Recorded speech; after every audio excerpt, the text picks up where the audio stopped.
একদিন আমারি নাম হবে লাশ, একদিন আমারি নাম হবে লাশ।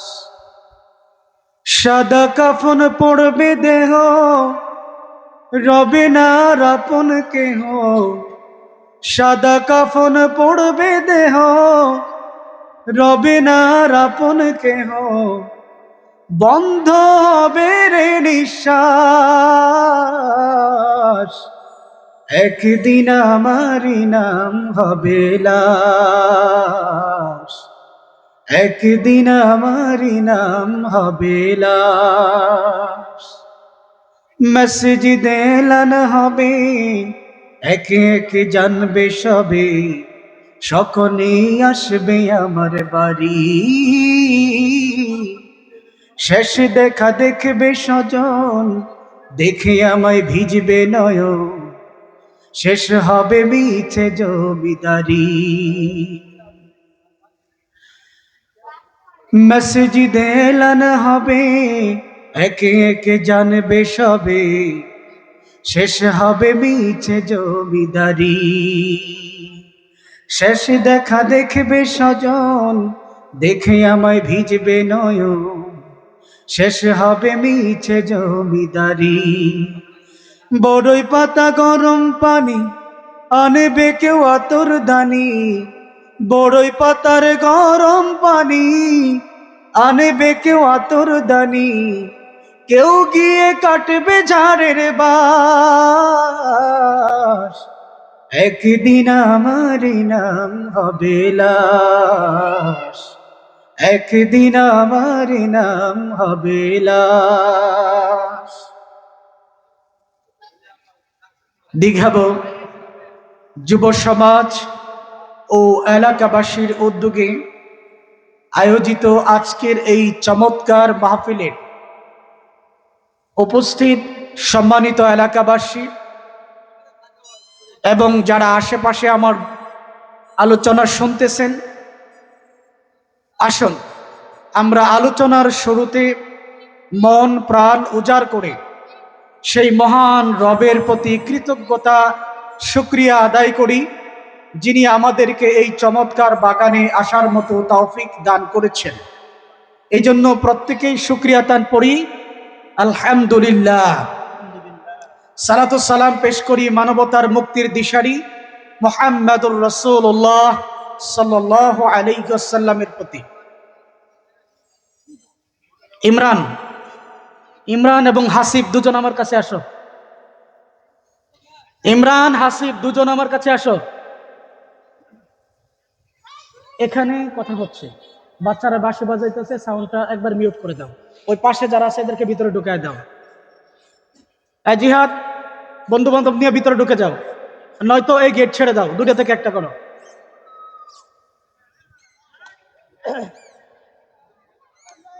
যে সমস্ত ছেলেরা মাঠে অবস্থান করতেছ, আমি অনুরোধ করব মাঠে আমার সভা মঞ্চে চলে আসার জন্য।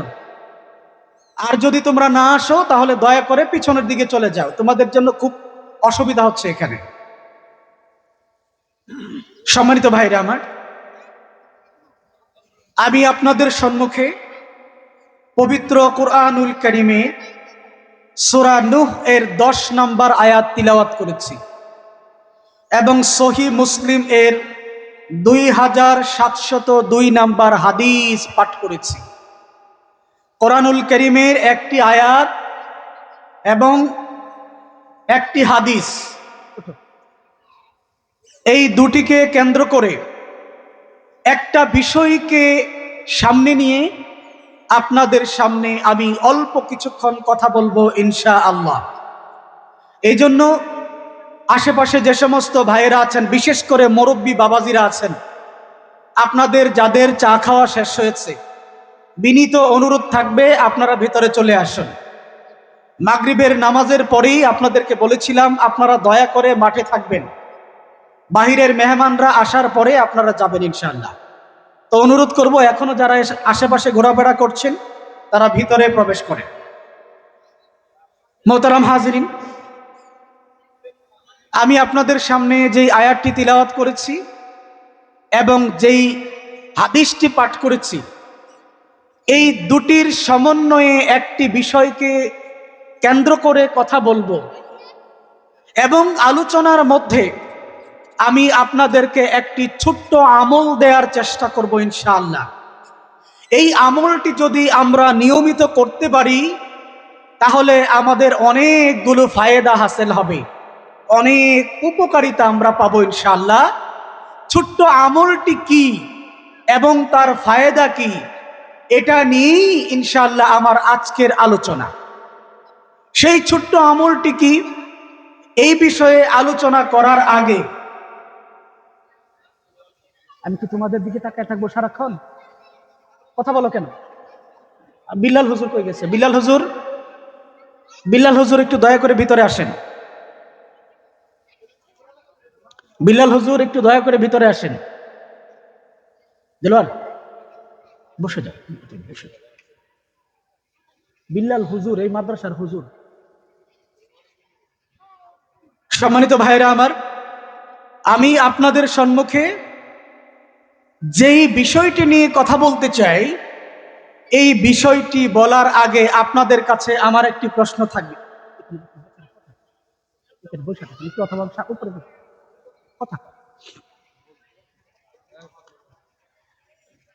আপনারা আমার সামনে যারা আছেন তাদের কাছে আমার একটি প্রশ্ন, জীবনে গুনাহ করেন নাই এরকম কে আছেন? একটু হাত তোলা দেন। জীবনে গুনাহ করেন নাই এরকম কেউ কি আছেন? এই পৃথিবীতে এমন কোনো মানুষ নাই যেই মানুষ জীবনে কোনোদিন গুনাহ। আল্লাহর রাসূল সাল্লাল্লাহু আলাইহি ওয়াসাল্লাম বলেন, কুল্লু বানি আদম খাত্তাউন খায়রুল খাত্তাইন আত-তাওয়াবুন। এই পৃথিবীর জমিনে যত আদম সন্তান আছে, আদম আলাইহিস সালামের ঔরসজাত যতগুলো সন্তান পৃথিবীর জমিনে এসেছে এবং আসবে, এমন কোন আদম সন্তান দুনিয়ার জমিনে নাই যেই আদম সন্তান জীবনে একটা গুনাহ করে নাই। রাসূল বলেন, কোন বনি আদম জীবনে গুনাহ করবে না এমনটা কখনোই হবে না। তার মানে হলো পৃথিবীতে যত মানুষ আগমন করবে প্রত্যেকটা মানুষ জীবনে কোনো না কোনো গুনাহ করবে। আল্লাহর রাসূল হাদিসের পরের অংশে বলেন, খায়রুল খাত্তাইন আত-তাওয়াবুন, তবে তোমাদের মধ্যে ওই ব্যক্তি সবচাইতে উত্তম ব্যক্তি, ওই ব্যক্তি ভালো গুনাহগার যেই ব্যক্তি গুনাহ করার পরে সাথে সাথে তওবা করে নেয়। সুবহানাল্লাহ পড়ি। আরেকটি হাদিসে এসেছে, আল্লাহর রাসূল বলেন, ও আমার উম্মতেরা, তোমরা যদি জীবনে কোনোদিন একটা গুনাহ না করো, আল্লাহ রাব্বুল আলামিন তোমাদেরকে সমূলে ধ্বংস করে দেবেন এবং তোমাদের স্থানে আরেকটা জাতিকে তিনি সৃষ্টি করবেন, তাদেরকে দিয়ে তিনি গুনাহ করাবেন। শুধু গুনাহ করাবেন এমনটা নয়, বরং গুনাহ করানোর পরে ওই জাতি দিয়ে তিনি তওবা করাবেন এবং তাদেরকে ক্ষমা করে মাফ করে জান্নাতে দিয়ে দেবেন। এই হাদিস থেকে বোঝা যায় মানুষ গুনাহ করবে, এটাই তার স্বভাবজাত প্রবৃত্তি, এটা তার অন্তর থেকে আসবে, সে গুনাহ করবে। কিন্তু গুনাহ করে গুনার উপরে বসে থাকবে, এটা মানুষের ধর্ম নয়, বরং এটা হলো শয়তানের ধর্ম। সুতরাং জীবনে আপনি গুনাহ করবেন, আমি গুনাহ করব, এই গুনাহ নিয়ে বসে থাকবো, এটা ইমানদারের দায়িত্ব নয়, বরং ইমানদারের দায়িত্ব হচ্ছে যখনই গুনাহ করবে সাথে সাথে আল্লাহর কাছে ইস্তেগফার করে তার গুনার জন্য ক্ষমা চেয়ে নেবে। সুবহানাল্লাহ বলি। সুতরাং আজকে আমার আলোচ্য বিষয় হচ্ছে, আপনি আমি যেহেতু গুনাহ করবই, সেই গুনাহ থেকে উত্তরণের পথ একটা মাত্র পথ, সেটা হচ্ছে তাওবা করা, ইস্তেগফার করা। সেই ইস্তেগফারের ফজিলত কি, ইস্তেগফার করলে আমরা কি ফাজাইল পাবো, কি ফজিলত পাবো, কি উপকারিতা আমরা পাবো, এটা নিয়েই ইনশাআল্লাহ কথা বলবো। যত সময় কথা বলবো, আপনারা কি আমার সাথে থাকতে রাজি আছেন ইনশাআল্লাহ? দিলওয়ার, তোমার ঘড়িটা অথবা মোবাইলটা দাও, টাইম দেখার জন্য। ঘড়ি অথবা মোবাইল, ঠিক আছে। সম্মানিত ভাইরা আমার, আমি আপনাদের সম্মুখে যে আয়াতটি তিলাওয়াত করেছি, সূরা নূহ এর 10 নম্বর আয়াত, এই আয়াতের অনুবাদ, ব্যাখ্যা, বিশ্লেষণে আমি যাব ইনশাআল্লাহ। তার আগে আপনাদের সামনে একটা ছোট্ট কাহিনী বা ঘটনা উপস্থাপন করতে চাই। এই ঘটনাটা বা কাহিনীটা কোরআনের কথা বা হাদিসের কথা না, বরং ইতিহাসের একটা কথা। এটা সত্যও হতে পারে, আবার মিথ্যাও হতে পারে, দুটোই হতে পারে। কিন্তু এই ঘটনা থেকে আমরা যে শিক্ষা নিব, এই শিক্ষাটা আবার কোরআনের সাথে রিলেটেড। এই জন্য আমরা ঘটনাটা নিব, কিন্তু আমরা শিক্ষাটা নিব কোরআনুল কারীম থেকে। মোহতারাম হাজির, আপনারা অনেকেই হাসান বসরি রহমতুল্লাহি আলাইহি এর নাম শুনেছেন। কথা বলতে হবে, হাসান বসরির নাম শুনেছেন? বর্তমান ইরাকের বসরা নগরীতে ওনার জন্ম। অনেক বড় একজন মুহাদ্দিস, মুহাক্কিক, আলেম, আল্লাহর একজন বুজুর্গ ব্যক্তি। নাম বললাম কি? হাসান বসরি রহমতুল্লাহি আলাইহি। উনি একদিন তার খানকায় বসে আছেন। এমত অবস্থায় একজন ব্যক্তি তার কাছে আসলেন। তার মুরিদ অথবা যে কোনো একজন মুহিব্বিন ব্যক্তি আসার পরে বললেন, হুজুর, আমি আজকে বিয়ে করেছি, 10 বছর হয়েছে, অনেক কিছু করেছি, ডাক্তার, কবিরা সব দেখা শেষ, কিন্তু আমার সংসারে বা ঘরে আল্লাহ রাব্বুল আলামিন এখনো পর্যন্ত কোনো সন্তান দেয় নাই। আপনি তো আল্লাহর বুজুর্গ বান্দা, আপনি যদি আমার জন্য একটু দোয়া করেন, হতে পারে আল্লাহ রাব্বুল আলামিন আপনার দুয়ার উসিলায় আমার ঘরে সন্তান দিয়ে দিতে পারেন। এই কথা শোনার পরে হাসান বসরি রহমতুল্লাহ আলাইহি বলেন, তুমি অধিক পরিমাণে ইস্তেগফারের আমল করো, তার মানে বেশি বেশি পরিমাণে ইস্তেগফার করো, হতে পারে আল্লাহ এই উসিলায় তোমার ঘরে সন্তান দিতে। কিছুক্ষণ পরে আরেকজন ব্যক্তি আসলেন। আসার পরে ইমাম হাসান বসরিকে বললেন, হুজুর, আমি অত্যন্ত গরিব একজন মানুষ, দিন আনি দিন খায়, আমার আর্থিক অবস্থা ভালো না, আপনি যদি আল্লাহর কাছে একটু দোয়া করতেন, আল্লাহ যেন আমার আর্থিক অবস্থার উন্নতি সাধন করেন, আর্থিক সচ্ছলতা দান করেন।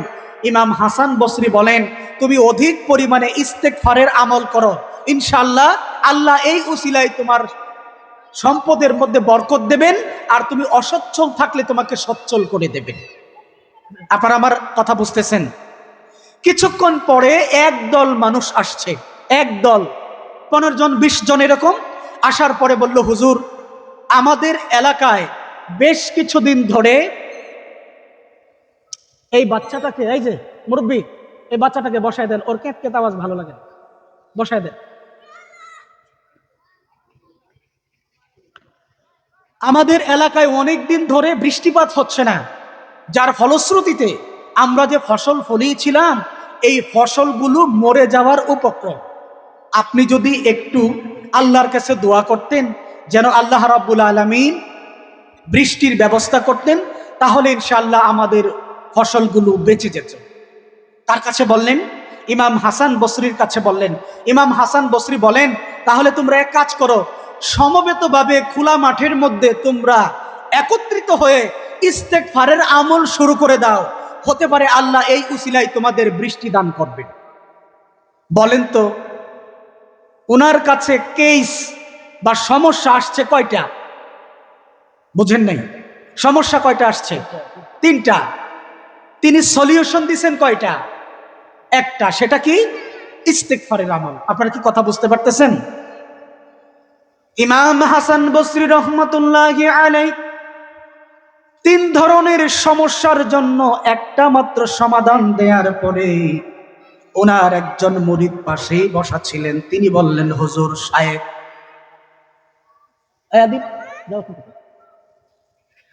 বুঝতে পারলাম না, 3 ধরনের সমস্যার জন্য আপনি একটা মাত্র আমল দিলেন, এটা কেমন করে হলো? ইমাম হাসান বসরি বলেন, ও আমার মুরিদ, ও আমার শারগিদ, আমি 3 ধরনের ব্যক্তির জন্য 3টা সমস্যার জন্য একটা আমল দিয়েছি। এটা আমার নিজের মন গড়া আমল নয়, বরং এই আমলটা আল্লাহ রাব্বুল আলামিন পবিত্র কোরআনুল কারিমে দিয়েছে।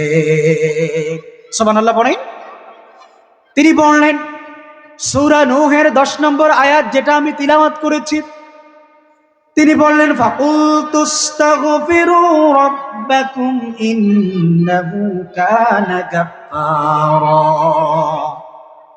আল্লাহ তাআলা বলেন, ফাকুলতুস্তাগফিরু রাব্বাকুম, অতঃপর আমি তোমাদেরকে বললাম তোমরা অধিক হারে তোমাদের রবের ইস্তেগফার করো।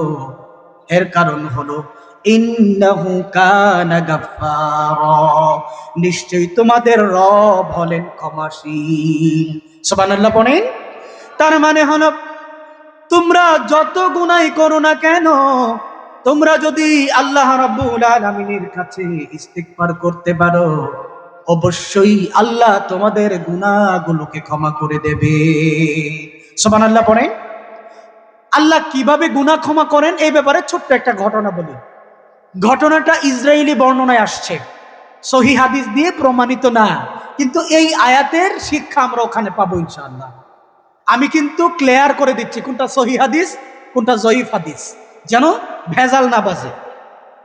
মুসা আলাইহিস সালাতু ওয়াস সালামের নাম শুনেছেন আপনারা? না, আপনারা কথা বলেন না গো ভাই। আপনারা অল্প মানুষ, একটু জোরে বললে বোঝা যাবে না, অনেক মানুষ আসছে। মুসা আলাইহিস সালামের নাম শুনেছেন? মুসা আলাইহিস সালাম একদিন, আপনারা জানেন যে মুসা আলাইহিস সালামকে বলা হয় কালিমুল্লাহ। কালিমুল্লাহ মানে হচ্ছে যিনি আল্লাহর সাথে কথা বলেন। তুর পাহাড়ে গিয়ে আল্লাহর সাথে মুসা আলাইহিস সালাম সরাসরি কথা বলতেন।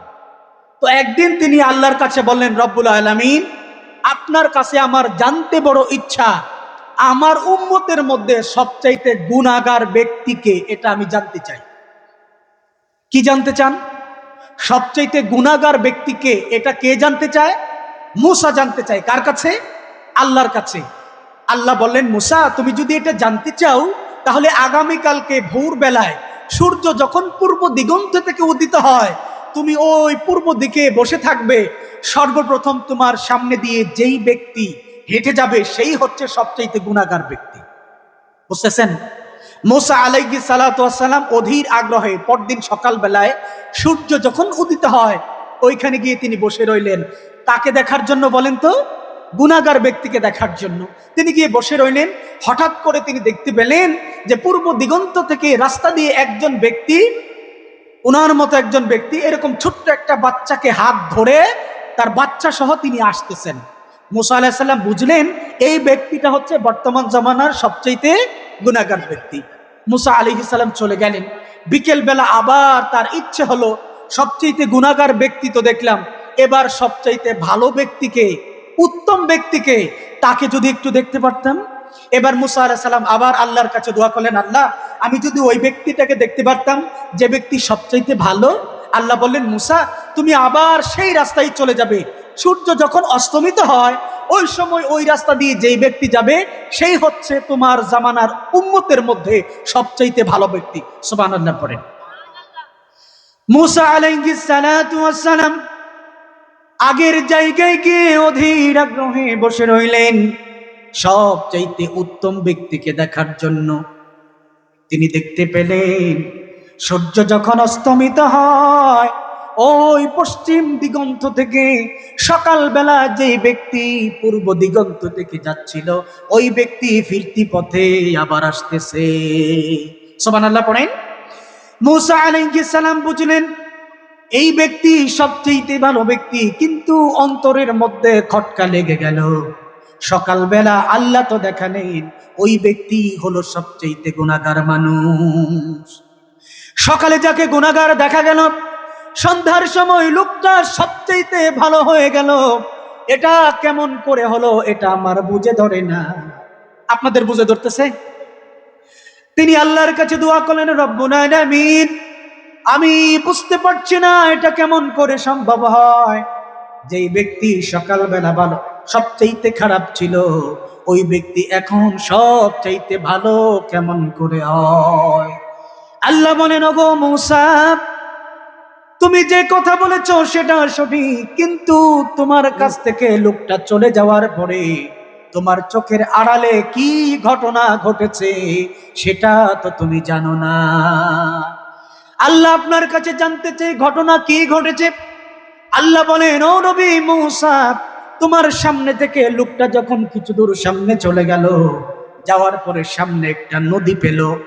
নদীটা দেখার পরে তার ছোট্ট বাচ্চাটা তাকে প্রশ্ন করলো, আব্বা, এই যে নদী দেখতে পাচ্ছি, এই নদীর চাইতে আরো বড় কিছু আছে নাকি? লোকটা বলল, নদীর চাইতে বড় হলো সামনের পাহাড়। বাচ্চাটি প্রশ্ন করলো, পাহাড়ের চাইতে বড় কি? লোকটি বলল, পাহাড়ের চাইতে আরো অনেক বড় হলো আমাদের মাথার উপরের যে আসমান, আসমানের চাইতে বড় কি? লোকটা বলল, আসমানের চাইতে আরো অধিক বড় হলো আমার জীবনে যত গুনাহ করেছি সেই গুনার পরিমাণ। বুঝেন নাই মনে হয়? ও নবী মূসা, লোকটা যখন তার ওই গুনার কথা বলেছে, স্মরণ করেছে, আমার রহমতের দরিয়ায় তখন জুশ উঠে গিয়েছে। লোকটার বাচ্চাটা আবার তাকে প্রশ্ন করে, বাবা, আপনার গুনার চাইতে আরো বড় কিছু আছে নাকি? তখন লোকটা বলল, আমার গুনার চাইতে আরো অধিক বড় হলো আমার আল্লাহ তাআলার রহমত। তিনি যদি চান তাহলে মুহূর্তের মধ্যে আমার সকল গুনাহগুলোকে ক্ষমা করে দিতে পারেন। এই কথা বলার সাথে সাথে আমি এই বান্দার জীবনের সকল গুনাহগুলো ক্ষমা করে দিয়েছি। শুধুমাত্র গুনাহ ক্ষমা করে দিয়েছি এমনটা নয়, আমি আল্লাহ আমার বান্দাকে কখনো খালি হাতে ফেরাই না, বরং তার জীবনের যত গুনাহ করেছিল সকল গুনাহকে আমি সওয়াব দিয়ে পরিবর্তন করে দিয়েছি। তার মানে হলো, যেই লোকটা সকালবেলা সবচেয়ে গুনাহগার ছিল, আল্লাহর কাছে তওবা করার ফলে, ইস্তেগফার করার ফলে আল্লাহ তার জীবনের সকল গুনাহ ক্ষমা করে দিয়েছেন, পাশাপাশি তার সকল গুনাহকে সওয়াব দিয়ে পরিবর্তন করে দিয়েছেন। সুবহানাল্লাহ পড়তে পারবো না ইনশাআল্লাহ? প্রিয় ভাইয়েরা আমার, তাহলে ইস্তেগফারের প্রথম ফজিলত হচ্ছে, আপনার জীবনে যত গুনাহ করেছেন, ইস্তেগফারের কারণে আল্লাহ আপনার সকল গুনাহগুলোকে ক্ষমা করে দেন। ওই যে যেই কাহিনী বলছিলাম, হাসান বসরির কাছে 3টা সমস্যার কারণে একটা সমাধান দিয়েছিলেন, এবার আমরা সেই কাহিনীতে যাচ্ছি। হাসান বসরি রহমতুল্লাহি আলাইহি বলেন, আল্লাহ রাব্বুল আলামিন পবিত্র কুরআনুল কারীমের সূরা নূহের 11 নম্বর আয়াতে বলেছেন, ইউরসিলিস সামাআ আলাইকুম মিদরারা ওয়া ইমদিদকুম বিআমওয়ালিন ওয়া বানীন।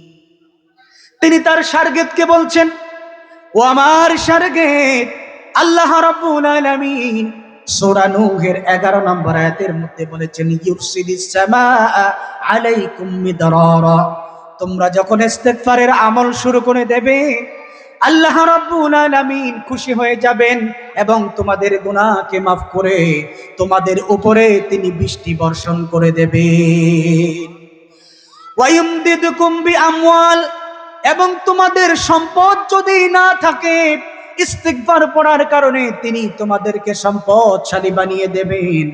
আর যদি সম্পদ থাকে, ওই সম্পদের মধ্যে আরো সমৃদ্ধি তিনি দান করবেন। সুবহানাল্লাহ বলবেন না?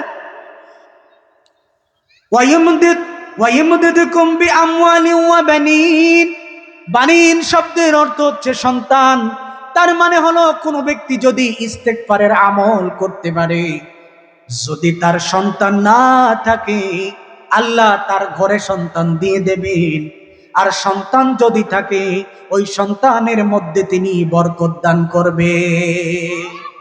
আপনি প্রশ্ন করতে পারেন, সন্তানের মধ্যে আবার বরকত দেয় কেমনে? এক ছেলের কি আল্লাহ 2 ছেলে বানায় দেবেন?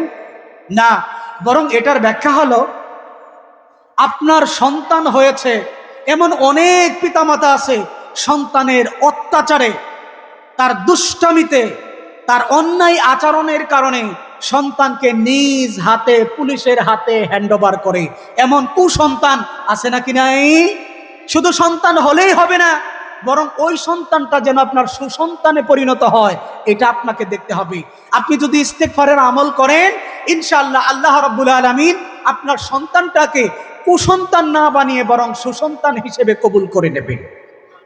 বলেন তো, কোন সময় এমন পিতামাতা আছে সন্তানের অত্যাচারে অতিষ্ঠ হয়ে তারা বলে, আল্লাহ তুমি যদি আমার সন্তান না দিতা এইটাই তো ভালো ছিল।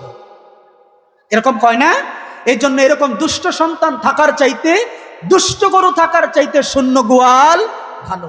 এই জন্য সন্তান হয়েছে এটাই বড় সফলতা নয়, বরং এই সন্তানকে যদি আপনি আখেরাতের উপযুক্ত করে গড়ে তুলতে না পারেন, তাহলে এই সন্তান হওয়াতে আপনার কোনো ফায়দা নাই। প্রিয় ভাইরা আমার, আল্লাহ রাসূল বলেন, ইদা মাতা ইনসানুন ইনকাতা আমালু, মানুষ যখন মারা যায় তখন তার সকল আমলের দরজা বন্ধ হয়ে যায়। তিনটা আমলের দরজা থাকে, তার মধ্যে একটা হলো এমন সন্তান, আও ওয়ালাদুন সালিহুন ইয়াদউ লাহু, এমন সন্তান যদি রেখে যাও যেই সন্তান আপনার জন্য মরার পরে আল্লাহর কাছে দোয়া করবে।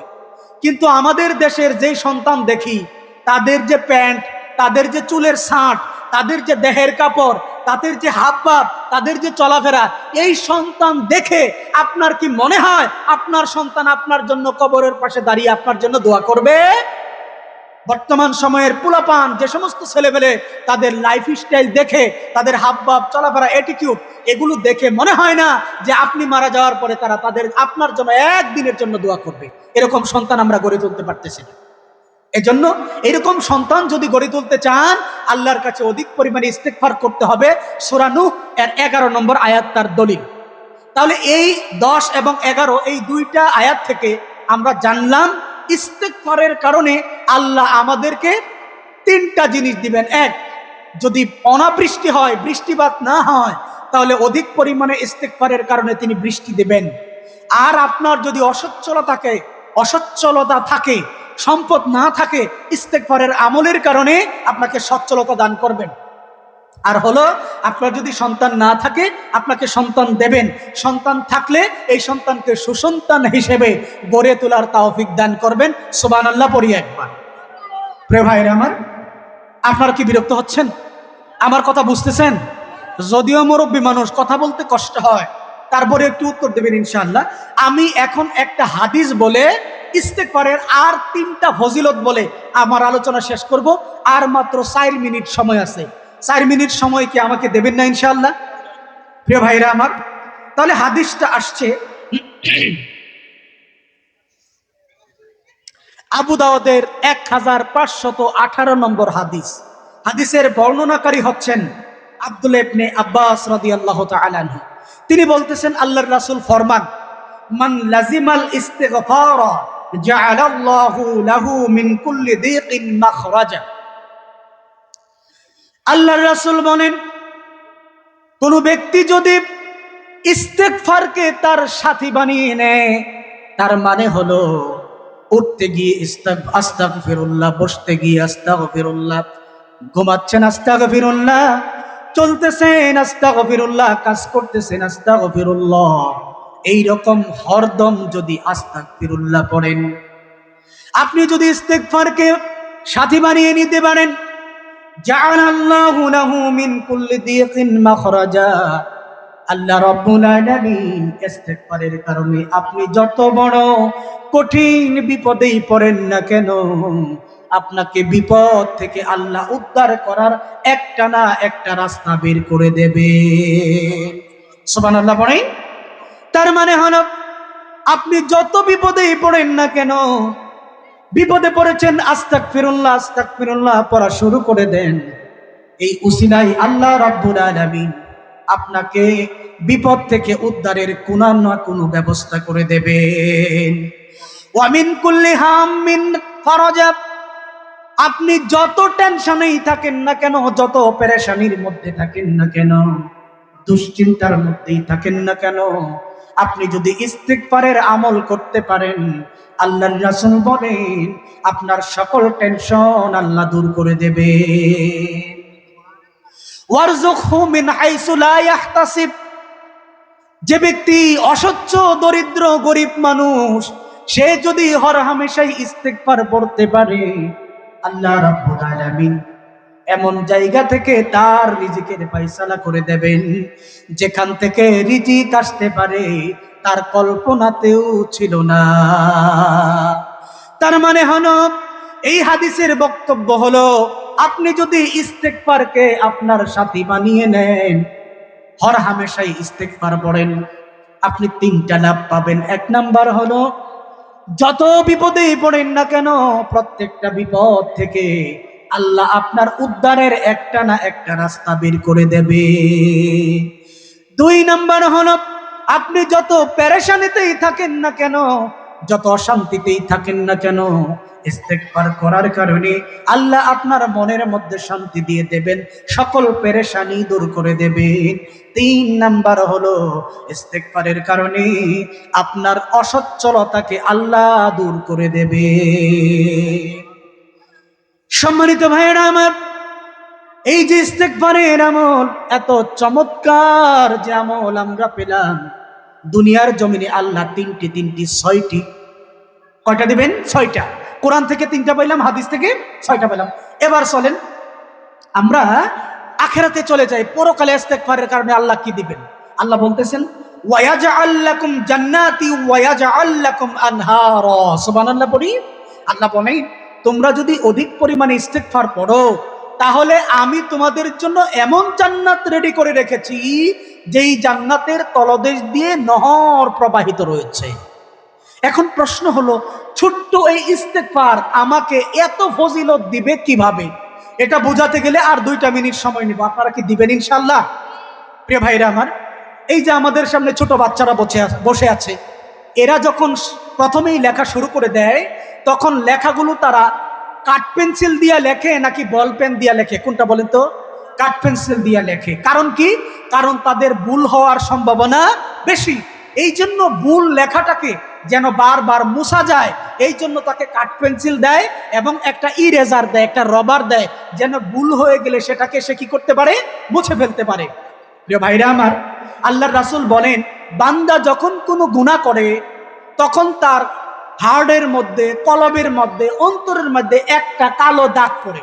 আপনারা কি আমার কথা বুঝতেছেন? বান্দা যখন গুনাহ করে, প্রত্যেকটা গুনার কারণে তার অন্তরের মধ্যে একটা করে কালো দাগ পড়তে থাকে। দাগ পড়তে পড়তে গুনার কারণে এক সময় তার অন্তরটা কুসকুসে কালো পাথরে পরিণত হয়ে যায়। এবার তিনি পরবর্তীতে বলতেছেন, যদি সে তওবা করে, ইস্তিগফার পড়ে এবং নেক আমল করে, তাহলে তার এই দাগগুলো আস্তে আস্তে আস্তে আস্তে ছোটরা বাচ্চারা যেরকম রবার দিয়ে মুছে ফেলে, এই ইস্তিগফারের কারণে, তওবার কারণে, আমলের কারণে তার অন্তর থেকে কালো দাগগুলো উঠতে থাকে। উঠতে উঠতে উঠতে উঠতে আবার সেটা দুধের মতো সাদা দবদব হয়ে যায়। শুধুমাত্র তাই নয়, কোনো ব্যক্তি যদি ইস্তিগফার পড়তে থাকেন, ইস্তিগফার পড়তে পড়তে রাসূল বলেন, এমন একটা পরিস্থিতির সৃষ্টি হয়, ওই বান্দার জীবনের আর কোনো গুনাহ থাকে না, বরং মরতে দেরি আল্লাহ তাকে জান্নাতে দিতে দেরি করে না। সুতরাং এই যে এতক্ষণ পর্যন্ত আপনাদের সামনে আলোচনা করলাম, আলোচনার মূল বিষয়বস্তু ছিল আপনার জীবনে এই ছোট্ট আমলটাকে সাথী বানিয়ে নেওয়া, যেন হরহামেশাই আপনি বিশ্রাম করতেছেন, আপনি অবসর আছেন মানেই ইস্তিগফারের আমল, আপনি অবসরে আছেন মানেই ইস্তিগফারের আমল। এখন আপনি কয়বার ইস্তিগফার করবেন? এই ব্যাপারে মুসলিমের হাদিস, রাসূল বলেন, ইয়া আইয়ুহান নাস তুবু ইলাল্লাহ ফাইন্নী আতুবু ফিল ইয়াউমি ইলাইহি মিআতা মাররা। হে মানুষ, আমি প্রত্যেক দিন আল্লাহর কাছে 100 বারের মতো তওবা করে থাকি।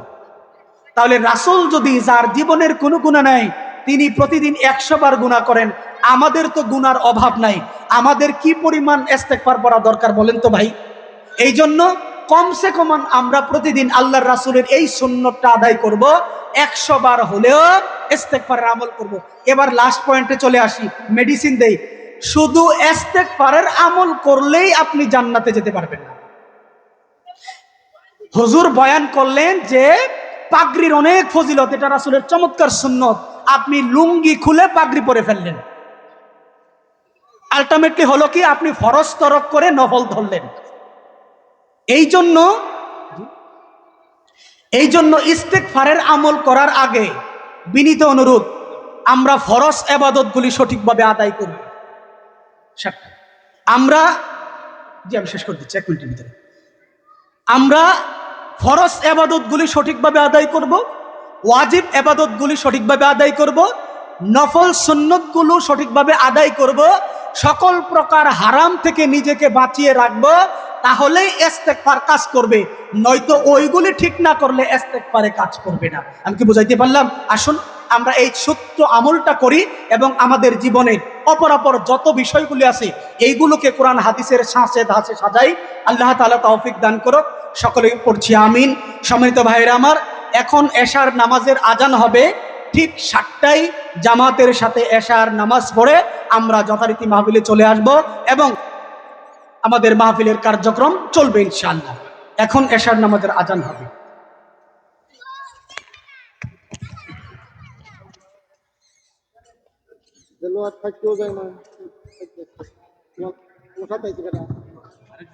এটা ইয়া করে দাও।